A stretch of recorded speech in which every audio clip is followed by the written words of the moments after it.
Well, this passage, it's an amazing passage, and you could put yourself in any one of the characters. Notice that the slaves are actually rejoicing with the father about the son returning more than the older brother is. But as we think about the younger brother, it's a call to all of us to drop our attachments to this world that keep us from seeing God more clearly.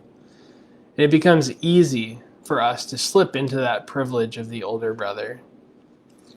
So I want to take some time this morning in our silence as we think about this passage from St. Luke to find where we need to readopt to the disposition of the younger brother. Where have we slipped into the place of privilege and ease, the place of comfort, the place of no compassion that the older brother has, rather than the father and the slaves who are rejoicing over this younger brother coming back? Where do we find ourselves in those places of privilege, comfort, and a lack of compassion, like the older brother? That's what I want to take time this morning in our silence to think about. And as we enter into that silence, I want to use a quote from a church father named St. Ambrose of Milan. He was instrumental in the conversion of St. Augustine's in St. Augustine's journey. And he has a really great quote about this passage that we'll use as we enter into a time of silent contemplation. He says, "Christ chooses those who stand. Rise and run to the church. Here is the Father and the Son and the Holy Spirit.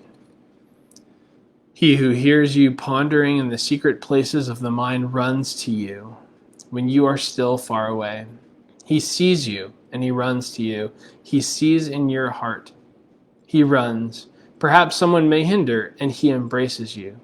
His foreknowledge is in the running, his mercy in the embrace, and the disposition of fatherly love. He falls on your neck to raise one prostrate and burdened with sins, and bring back one turned aside to the earthly toward heaven. Christ falls on your neck to free your neck from the yoke of slavery and hang his sweet yoke upon your shoulders."